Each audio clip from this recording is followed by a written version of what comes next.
Everyone, तो कैसे आप सब। स्वागत करता हूं आप सबका आपके अपने ही चैनल स्टडी बडी में। तो आज के इस वीडियो में हम बात करने वाले हैं CUET BEd DU BEd 2023 के सिलेबस के बारे में, एलिजिबिलिटी क्राइटेरिया के बारे में, नंबर ऑफ सीट्स के बारे में और फीस के बारे में सब कुछ बात करने वाले हैं वीडियो में। तो वीडियो को शुरू से लेकर अंत तक देखिएगा और चैनल पर पहली बार विजिट कर रहे हैं तो चैनल को सब्सक्राइब कर लीजिए और वीडियो को लाइक करके स्टार्ट कीजिए। आइए सबसे पहले स्टार्ट करते हैं कि बहुत सारे कमेंट आ रहे थे मेरे प्रीवियस वाले वीडियो पर। बहुत सारे कमेंट आ रहे थे, सर मैंने पॉलिटिकल साइंस किया है, सर मैंने हिस्ट्री किया है, तो मैं कौन सा कोड सेलेक्ट करूं।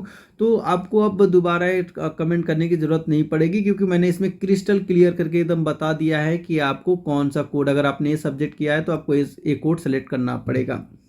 तो देखिए, सबसे पहले बात कर लेते हैं साइंस ग्रुप की। अगर आपका कैटेगरी साइंस ग्रुप है तो अगर आपने साइंस ग्रुप में बायोलॉजी, केमिस्ट्री, इंटीग्रेटेड साइंस या फिजिक्स किया हुआ है या इस पर पढ़ा हुआ है, तो उस केस में आपको COQP07 सब्जेक्ट कोड ही सेलेक्ट करना है। देखिए, या तो आपने इसमें ऑनर्स किया हो या फिर आपने पास कोर्स या फिर जनरल, जो कहते हैं जनरल BSc, आपने जनरल BSc किया हो तो आप एक कोड सेलेक्ट कर सकते हैं। टीचिंग सब्जेक्ट क्या होता है कि अगर आप मतलब कि जैसे हम BSc करते हैं तो हम BSc किसी एक पर्टिकुलर सब्जेक्ट में करते हैं, वैसे टीचिंग सब्जेक्ट होता है कि आप मतलब ये सब्जेक्ट पढ़ के आप इस सब्जेक्ट के टीचर बनने वाले हैं। बीएड में अगर आपका बायोलॉजी टीचिंग सब्जेक्ट रहा तो आप बायोलॉजी के टीचर बनेंगे। बीएड में अगर आपका केमिस्ट्री टीचिंग सब्जेक्ट रहा तो आप केमिस्ट्री के टीचर बनेंगे। वैसे फिजिक्स रहा तो फिजिक्स के टीचर बनने वाले हैं। तो ये होता है टीचिंग सब्जेक्ट कि आप फ्यूचर में किसके टीचर बनेंगे, कौन से सब्जेक्ट के टीचर बनेंगे, उसे हम बोलते हैं टीचिंग सब्जेक्ट। फिर बात कर लेते हैं सेकेंड, मैथमेटिक्स। अगर मैथमेटिक्स वाले स्टूडेंट हैं तो आपको COQP06 भरना है। अब देखिए, यहाँ पर एक स्टार लगा हुआ है। स्टार इसलिए लगा हुआ है कि कॉमर्स वाले बच्चे भी अप्लाई कर सकते हैं। जितने भी कॉमर्स वाले स्टूडेंट हैं जो चाहते हैं कि उनका पेडागोजी सब्जेक्ट मैथमेटिक्स हो जाए, चाहे वो BCom पास की हो या फिर BCom ऑनर्स हो, या तो BCom जनरल हो या फिर BCom ऑनर्स हो, तो वो मैथमेटिक्स पेडागोजी के लिए अप्लाई कर सकते हैं। उन्होंने ग्रेजुएशन तो BCom से किया, लेकिन बीएड करके वो मैथ के टीचर बन सकते हैं। बीएड करके वो मैथ्स के टीचर बन सकते हैं। अगर उन्हें मैथ्स के टीचर बनना है तो उन्हें COQP06 कोड पर सेलेक्ट करना होगा। तो एक BCom वाले स्टूडेंट के लिए एक बहुत ही अच्छी बात है, क्योंकि जनरली क्या होता है कि BCom टीचिंग सब्जेक्ट में नहीं आता। टीचिंग सब्जेक्ट में तभी उसको कंसीडर किया जाता है अगर आपने MCom किया है। अगर MCom किया है तो ये आप क्या कर सकते हैं, कॉमर्स के टीचर बन सकते हैं। तो चलिए हम आगे चलते हैं लैंग्वेज वाले ग्रुप पर। लैंग्वेज वाले ग्रुप में क्या है, इंग्लिश है, हिंदी है, संस्कृत है। और इनके लिए आपको कोड जो सेलेक्ट करना है COQP05 सेलेक्ट करना है। COQP05 सेलेक्ट करना है। अब आते हैं नेक्स्ट, सोशल साइंस ग्रुप। अगर आपका सोशल साइंस ग्रुप है और सोशल साइंस ग्रुप में आपका क्या है, इकोनॉमिक्स के टीचर बनना चाहते हैं, जियोग्राफी के टीचर बनना चाहते हैं, हिस्ट्री के टीचर बनना चाहते हैं, पॉलिटिकल साइंस के टीचर बनना चाहते हैं, सोशल साइंस के साइकोलॉजी या फिर सोशियोलॉजी, अगर इन सब के टीचर बनना चाहते हैं तो आपको कौन सा कोड सेलेक्ट करना पड़ेगा, COQP04। तो या तो आपने इनमें से कोई एक सब्जेक्ट ऑनर्स किया हो या फिर जनरल किया हो, तो भी आप क्या कर सकते हैं, इस सब्जेक्ट के लिए अप्लाई कर सकते हैं। तो एक बात और है कि आपने जिस सब्जेक्ट के लिए आप अप्लाई करना चाहते हैं उसमें आपके एटलीस्ट 400 मार्क्स होने चाहिए। 400 मार्क्स होने चाहिए कहने का मत, या फिर आपके 12 क्रेडिट होने चाहिए। अगर आपका सेमेस्टर सिस्टम है तो आपके मार्कशीट पर देखिएगा क्रेडिट सिस्टम लिखा रहता है। किसी किसी का सब्जेक्ट का एक सेमेस्टर का 3 क्रेडिट होता है, किसी का 4 क्रेडिट होता है, किसी किसी का 3 क्रेडिट होता है, किसी किसी का 4 क्रेडिट होता है। तो अगर 4 क्रेडिट वाला कोई सब्जेक्ट है तो उसको 3 सेमेस्टर पढ़ा होना चाहिए। अगर 3 क्रेडिट का कोई सब्जेक्ट है तो उसे 4 सेमेस्टर पढ़ा होना चाहिए। ठीक है। और वही एनुअल की बात करें तो आपको जो भी टीचिंग सब्जेक्ट आप ले रहे हैं इनमें से आपको 2 साल पढ़ा होना चाहिए, एटलीस्ट 2 साल पढ़ा होना चाहिए उस सब्जेक्ट को, तभी आप उस सब्जेक्ट को एज ए टीचिंग सब्जेक्ट आप ले सकते हैं। अदरवाइज आप टीचिंग सब्जेक्ट उस सब्जेक्ट को नहीं ले सकते हैं। तो आइए हम आगे और चलते हैं। तो इनमें से, और हाँ, जो देखिए साइकोलॉजी और सोशियोलॉजी, इनके लिए डबल स्टार और ट्रिपल स्टार बना है, तो इसके बारे में हम बाद में बात करेंगे, नीचे हम उसको डिस्कस कर लेंगे। अब आइए बात कर लेते हैं कॉमर्स। तो देखिए, जो कॉमर्स वाले हैं तो कॉमर्स के लिए आपको क्या सेलेक्ट करना है, COQP03।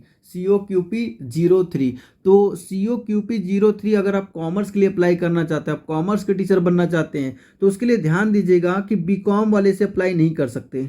बीकॉम वाले इसे अप्लाई नहीं कर सकते। अगर आपने COQP03 सेलेक्ट किया है तो आपके पास एमकॉम का डिग्री होना चाहिए। अगर आप एमकॉम का डिग्री है तो ही आप क्या कर सकते हैं, एलिजिबल है, अदरवाइज आप एलिजिबल नहीं है। तो एक बार इसे अच्छे से देख लीजिएगा, अच्छे से समझ लीजिए कि अगर आपने बीकॉम किया है तो आप COQP03 सेलेक्ट मत कीजिए, क्योंकि आप इसके लिए एलिजिबल नहीं है। अगर आप बीकॉम करके टीचर बनना चाहते हैं तो आप मैथ्स के टीचर बन सकते हैं, जिसके लिए आपको COQP06 कोड सेलेक्ट करना होगा। ठीक है, या तो आप किसी और भी सेंट्रल और भी बाकी जितने भी यूनिवर्सिटी है, किसी भी यूनिवर्सिटी के लिए COQP03 अप्लाई कर सकते हैं, लेकिन दिल्ली यूनिवर्सिटी के लिए आप अप्लाई नहीं कर सकते, क्योंकि दिल्ली यूनिवर्सिटी एकदम साफ साफ लिखा हुआ है कि बीकॉम वाले कॉमर्स के लिए एलिजिबल नहीं है। जैसे जामिया मिलिया इस्लामिया ने बोल दिया है कि बीकॉम वाले कॉमर्स के लिए एलिजिबल नहीं है, वैसे ही दिल्ली यूनिवर्सिटी ने साफ साफ लिखा हुआ है कि बीकॉम वाले कॉमर्स के लिए एलिजिबल नहीं है। अगर वो commerce as a teaching subject लेना चाहते हैं तो उन्हें क्या करना पड़ेगा, एमकॉम की डिग्री लेनी पड़ेगी, एमकॉम करना पड़ेगा, देन उसके बाद ही वो कॉमर्स के लिए अप्लाई कर सकते हैं। तो आइए अब नेक्स्ट चलते हैं। अगर मतलब कोई अदर लैंग्वेज से पंजाबी हो गया, उर्दू हो गया या होम साइंस हो गया, Punjabi, Urdu and home science, उसके लिए क्या करना पड़ेगा, उन्हें कोड सेलेक्ट करना पड़ेगा, COQP03 सेलेक्ट करना पड़ेगा। तो देखिए ये तो रहा कोड सब हो गया। अब आते हैं जो star, double star, triple star था उसका मीनिंग क्या है। तो चलिए सबसे पहले बात कर लेते हैं सिंगल स्टार। सिंगल स्टार का मतलब ऊपर क्या था कि अगर कोई BA या फिर MA मैथमेटिक्स किया है या फिर बीकॉम किया है, जो पास हो चाहे ऑनर्स हो, दोनों के दोनों एक कैंडिडेट उसको मतलब मैथमेटिक्स पेडागोजी के लिए अप्लाई कर सकते हैं, mathematics as a teaching subject के लिए अप्लाई कर सकते हैं। अगर वो BA मैथमेटिक्स की हो या फिर MA मैथमेटिक्स की हो या फिर बीकॉम की हो या फिर बीकॉम पास या ऑनर्स कोई सा भी की हो, तो mathematics as a teaching subject के लिए अप्लाई कर सकते हैं, जिसका कोड है 06। तो 06 के लिए अप्लाई कर सकते हैं। अब देखिए psychology will be offered only in department of education, central institute of education. सिर्फ यहाँ पर है एक ही, मतलब जो 4 कॉलेज है दिल्ली यूनिवर्सिटी के, उसमें सिर्फ इसमें department of education and Shyama Prasad Mukherjee college में, श्यामा प्रसाद मुखर्जी कॉलेज में, 2 कॉलेज में ऑफर किया जाता है साइकोलॉजी। अब आते हैं सोशियोलॉजी। अब आते हैं सोशियोलॉजी पर। Sociology will be offered only in department of education CIE, मतलब सेंट्रल इंस्टीट्यूट ऑफ एजुकेशन। सिर्फ सोशियोलॉजी एक कॉलेज में पढ़ाया जा रहा है और जो साइकोलॉजी है वो 2 कॉलेज में पढ़ाया जा रहा है। तो इसको तो ध्यान से फॉर्म भरिएगा। फिर उसके बाद ट्रिपल स्टार का क्या मतलब है, candidate will MCom will be, मतलब वही जो हमने बात किया था 03 कोड का, कि 03 कोड वाले अगर कोई कॉमर्स टीचिंग सब्जेक्ट के लिए अप्लाई करना चाहते हैं तो उनके लिए मिनिमम जो डिग्री है वो क्या होनी चाहिए, एमकॉम होना चाहिए। अगर एमकॉम की है तो ही वो एलिजिबल हैं, तभी वो कॉमर्स के लिए अप्लाई कर सकते हैं। बीकॉम वाले 03 के लिए सेलेक्ट ना करें, वो एलिजिबल नहीं है, फॉर्म भरेंगे कोई फ़ायदा नहीं होने वाला है। अब आते हैं पंजाबी और उर्दू के बारे में। Punjabi and Urdu will be offered only in Maharshi Valmiki college of education. तो कहाँ पर सिर्फ है, महर्षि वाल्मीकि कॉलेज ऑफ एजुकेशन में। और फिर home science will be offered only in LIC, lady Irwin college. तो सिर्फ कहाँ पर ऑफर किया जा रहा है, लेडी इरविन कॉलेज। तो जो भी होम साइंस वाले कैंडिडेट हैं वो सिर्फ लेडी इरविन कॉलेज के लिए अप्लाई है, और लेडी इरविन कॉलेज सिर्फ और सिर्फ गर्ल्स के लिए है, सिर्फ और सिर्फ क्या है, गर्ल्स के लिए है। तो ये रहा हमारे पास, हमने बात कर लिया कि कौन से कोड के लिए कौन कौन अप्लाई कर सकते हैं। अब आइए बात कर लेते हैं नंबर ऑफ सीट्स के बारे में। के बारे में। तो देखिए जो साइंस की सीट, टोटल जो सीट है 438 सीट है। टोटल जो सीट है, नंबर ऑफ सीट है 438 सीट है, जिसमें साइंस के लिए क्या है, साइंस के लिए डिपार्टमेंट ऑफ एजुकेशन में 40 सीट रिजर्व किया गया है। और देखिए लेडी इरविन कॉलेज में कोई सीट नहीं है मैं साइंस के लिए, सिर्फ होम साइंस के लिए पूरे जो 125 सीटें हैं और टोटल लेडी इरविन कॉलेज के लिए ही दिया गया है।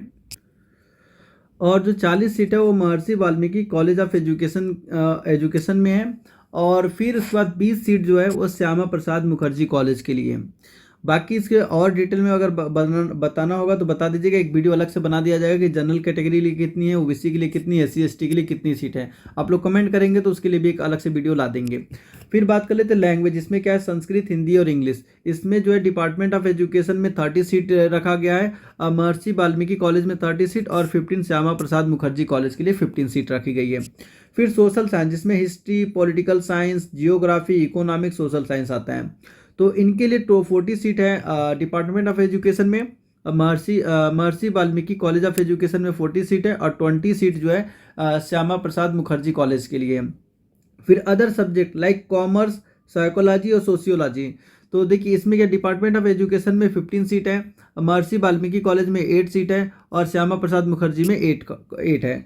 फिर बाकी जो अदर पंजाबी और उर्दू के लिए 5 सीट है, वो कहाँ है महर्षि वाल्मीकि कॉलेज ऑफ एजुकेशन में। तो यहाँ से आपका टोटल सीट का डिस्ट्रीब्यूशन हो गया कि कितने सीट किस डिपार्टमेंट को जा रहे हैं या फिर किस कॉलेज को जा रहे हैं। अब देखिए टोटल होम साइंस के लिए जो 125 सीट है और टोटल सब एक गर्ल्स के लिए, ओनली क्या है गर्ल्स के लिए है। और आइए अब आगे बात कर लेते हैं एग्ज़ाम पैटर्न क्या रहेगा। तो देखिए ये जो एग्ज़ाम पैटर्न है, ये जो एग्ज़ाम पैटर्न है वो 03 के लिए है। ये जो एग्ज़ाम पैटर्न है वो 03 के लिए है कि जिसमें क्या होगा आपके 100, देखिए सभी में 100 क्वेश्चन होंगे, सभी में 4 सेक्शन होने वाले हैं। सभी में क्या है जितने भी एग्जाम होंगे सभी में 4 सेक्शन होंगे, section A B C D. तो इसमें जो है सेक्शन ए में जनरल अवेयरनेस और टीचिंग एप्टीट्यूड 30 क्वेश्चन होगा और इसमें क्या हो जाएगा करंट अफेयर भी आ जाएगा। इसमें क्या करंट अफेयर भी होगा। 30 क्वेश्चन होंगे, 1 क्वेश्चन 1 मार्कर का होगा, 1 क्वेश्चन 1 मार्कर का होगा। अगर आपने कोई गलत क्वेश्चन सेलेक्ट कर लिया तो 0.25 मार्क्स नेगेटिव चला जाएगा। अगर रॉन्ग है, रॉन्ग के आपके माइनस 0.25 कट कर दिया जाएगा और राइट के लिए आपको +1 मार्क्स दिया जाएगा। ठीक है, तो ये ध्यान दीजिएगा। आपको ज़्यादा अटेम्प्ट अगर आपको नहीं क्वेश्चन आ रहे तो छोड़ दीजिए, उसे अटेम्प्ट ज़्यादा मत कीजिए। और जो कट ऑफ है जहाँ तक है कट ऑफ है, अगर आपका 60 से लेकर 70 के आसपास नंबर आ रहे हैं तो समझ लीजिए आप सेफ जोन में हैं। 60 से लेकर 70 के बीच में अगर आपके नंबर आ रहे हैं तो समझ लीजिए आप सेफ जोन में, और 70+ है तो आपके सिलेक्शन के चांसेस थोड़े से हाई हो जाते हैं। फिर उसके बाद रीजनिंग के 25 क्वेश्चन आएंगे और जो subject knowledge up to class 10 तक रहने वाले हैं, जो सब्जेक्टिव क्वेश्चन पूछे जाएंगे, सिर्फ साइंस के हो गए, मैथ्स के हो गए। तो ये जो सब्जेक्टिव नॉलेज है वो क्लास 12 तक ही होंगे और 20 क्वेश्चन वहाँ से आएंगे, 20 क्वेश्चन वहाँ से आएंगे। और फिर उसके बाद जो लैंग्वेज के हैं, अगर आपने हिंदी लैंग्वेज से सेलेक्ट किया तो हिंदी के 25 क्वेश्चन आएंगे। अगर आपने इंग्लिश से सेलेक्ट किया तो इंग्लिश के 25 क्वेश्चन आएंगे। अगर आपने लैंग्वेज जिस हिसाब से लैंग्वेज आपने सेलेक्ट किया होगा उस हिसाब से आपके क्या आने वाले हैं। अगर आपने हिंदी से सेलेक्ट किया है तो 25 क्वेश्चन, अगर इंग्लिश से किया है तो 25 क्वेश्चन इंग्लिश के आने वाले हैं। और देखिए अगर आपने 04 सपोज दैट आपने 04 सेलेक्ट किया है या फिर 05 सेलेक्ट किया है या फिर 06 सेलेक्ट किया है या फिर 07 किया है, तो इनके लिए पेपर पैटर्न क्या होने वाला है। तो देखिए इनके लिए जो 25 क्वेश्चन आएगा वो जनरल होगा। 25 क्वेश्चन क्या होगा जनरल क्वेश्चन में क्या आएगा, जनरल क्वेश्चन में आपका टीचिंग एप्टीट्यूड हो जाएगा, आपका रीजनिंग हो जाएगा, फिर उसका करंट अफेयर हो जाएगा, फिर उसके बाद जनरल अवेयरनेस आ जाएगा। ठीक है, तो आपके एक क्वेश्चन क्या आने वाले 25 क्वेश्चन। बाकी जो 75 होगा, 75 आपके सब्जेक्ट डोमेन से होगा। बाकी जो 75 क्वेश्चन आएगा वो के सब्जेक्ट डोमेन से होगा। जो आपका सब्जेक्ट डोमेन होगा उसी से 75 क्वेश्चन पूछे जाएंगे। तो 75 क्वेश्चन कहाँ से आएगा, सब्जेक्ट डोमेन से। सब्जेक्ट डोमेन से आपके क्वेश्चन पूछे जाएंगे। ठीक है, तो ये रहा आपका जो मार्क्स का डिस्ट्रीब्यूशन है, कैसे मार्क्स को डिस्ट्रीब्यूट किया गया है। अब आइए बात कर लेते हैं फीस स्ट्रक्चर की। तो जो फीस स्ट्रक्चर है तो जो डिपार्टमेंट ऑफ एजुकेशन उसके लिए जो फीस है, सबसे कम फीस रखी गई है 5,110 रुपये, 5,110 रुपीज़ रखा गया है फीस और डिपार्टमेंट ऑफ एजुकेशन। बाकी जो लेडी इरविन कॉलेज है उसके लिए 34,985 रुपीज़ रखा गया है। और महर्षि वाल्मीकि कॉलेज ऑफ एजुकेशन के लिए 8,310 रुपीज़ रखा गया है। और श्यामा प्रसाद मुखर्जी कॉलेज के लिए 17,135 रुपीज़ रखा गया है। ये आपका फीस है, ये आपका फीस है। 4 कॉलेज है DU के, 4 कॉलेज के अलग अलग फीस है। ऐसा नहीं कि सारे कॉलेज के एक ही फीस रखे गए, लेकिन सभी कॉलेज के अलग अलग फीस है, अलग अलग सीटें हैं। ऊपर हमने सीट को डिस्कस कर लिया। अब आइए थोड़ा जनरल एलिजिबिलिटी क्राइटेरिया देख लेते हैं। तो देखिए तो सबके लिए क्या है कि आपने बैचलर डिग्री किया हो और आपके बैचलर डिग्री में 55 एटलीस्ट 50% मार्क्स हो। एटलीस्ट कितने हो, 50% मार्क्स हो। अगर 50% मार्क्स है तो आप एलिजिबल है। और बाकी जो अगर सिर्फ देखिए अलग से स्पेशल केस क्या है, कॉमर्स का है। कॉमर्स का अलग से है कि अगर आपने बीकॉम किया है तो बीकॉम के लिए आप एलिजिबल नहीं है, बाकी सबके लिए क्या है 50% ही एलिजिबिलिटी क्राइटेरिया है। और दूसरा है कि आप जो भी टीचिंग सब्जेक्ट आप लेना चाहते हैं, जो भी टीचिंग सब्जेक्ट आप लेना चाहते हैं, तो एटलीस्ट आप उसे 200 मार्क्स का पढ़ा होना चाहिए, एटलीस्ट 200 मार्क्स का पढ़ा होना चाहिए। अगर आपका सेमेस्टर सिस्टम है और सेमेस्टर सिस्टम में आपका CBCS लग गया, क्रेडिट मतलब क्रेडिट वाइज है, आपका अगर क्रेडिट दिया जा रहा है तो आपको वो सब्जेक्ट 12 क्रेडिट का पढ़ा होना चाहिए। तो अब इसको कैसे आप कैलकुलेट करेंगे? तो देखिए, जो भी सब्जेक्ट आप पढ़ते हैं, जो भी सब्जेक्ट पढ़ते हैं उसमें क्रेडिट दिया जाता है। तो एक सब्जेक्ट का जो एक सब्जेक्ट है, एक सब्जेक्ट का या तो 3 क्रेडिट होगा या तो 4 क्रेडिट होगा। अगर ऑनर्स होगा तो 4 क्रेडिट का होगा, अगर जनरल पेपर होगा तो 3 क्रेडिट का होगा। तो अगर 4 क्रेडिट का है तो आपको एटलीस्ट 3 सेमेस्टर पढ़ा होना चाहिए, 3 सेमेस्टर आप पढ़ा होना चाहिए उस सब्जेक्ट को जो आप टीचिंग सब्जेक्ट ले रहे हैं। और अगर आपने 3 क्रेडिट का हुआ है सब्जेक्ट आपका, तो 4 सेमेस्टर आपको उसे पढ़ा होना चाहिए। अगर आपने 4 सेमेस्टर उसे पढ़ा है तो आप एलिजिबल है, आप उस सब्जेक्ट को एज ए टीचिंग सब्जेक्ट आप ले सकते हैं। तो ये रहा आज का वीडियो जिसमें हमने डिस्कस किया कोड के बारे में, जो बहुत ज़्यादा कन्फ्यूजन था, बहुत सारे स्टूडेंट का कन्फ्यूजन था कि हम कौन सा कोड अप्लाई करें। तो देखिए, यहाँ पर बहुत ही इजीली मैंने बता दिया कि आपको आपके सब्जेक्ट से है तो आपको कौन सा कोड सेलेक्ट करना है। फिर उसके बाद हमने बात किया कि इसमें आपका जो सीटें हैं, सीटें किस कॉलेज में कितनी सीटें हैं उसके बारे में बात कर लिया इस वीडियो में। फिर उसके बाद हमने बात कर लिया कि एग्ज़ाम का पैटर्न क्या रहने वाला है, कैसे आपको क्वेश्चन पूछे जाएंगे। फिर उसके बाद हमने बात करी एलिजिबिलिटी क्राइटेरिया के बारे में, जो कि बहुत सारे बच्चे भर देते हैं, एलिजिबल नहीं होते, उनके पैसे व्यर्थ चले जाते हैं। तो अगर आपको ऐसे ही इन्फॉर्मेटिव वीडियो चाहिए तो चैनल को सब्सक्राइब कर लीजिए। और हाँ, एक बात और, अगर आप इन सब की तैयारी करना चाहते हैं तो देखिए, हम जो है कि free of cost daily quiz run कराते हैं, जो कि इस चैनल पर रन कराया जाता है। डेली आप वहाँ से ज्वाइन होके क्विज दे सकते हैं। डेली आपसे एक क्विज मतलब डेली एक क्विज लिया जाता है जिसमें टीचिंग एप्टीट्यूड होता है, फिर उस मैथमेटिक्स होता है, साइंस होता है और फिर जीके होता है। तो जितने भी आपको सिलेबस है, सिलेबस के अकॉर्डिंग ही क्विज लिया जाता है, जिससे काफ़ी हेल्पफुल होता है वो। आप उसे दे सकते हैं फ्री ऑफ कॉस्ट, कोई कॉस्ट नहीं देना है। और चैनल पर पहली बार विजिट कर रहे हैं तो चैनल को सब्सक्राइब कर लीजिए और बेल आइकन को प्रेस करके मतलब वीडियो को लाइक भी कर लीजिए, ताकि जब कभी नया वीडियो हम अपलोड करें आप तक नोटिफिकेशन मिलता रहे। तो मिलते हैं नेक्स्ट वीडियो में, तब तक आप लोग अपना बहुत ख्याल रखें। Thanks for watching.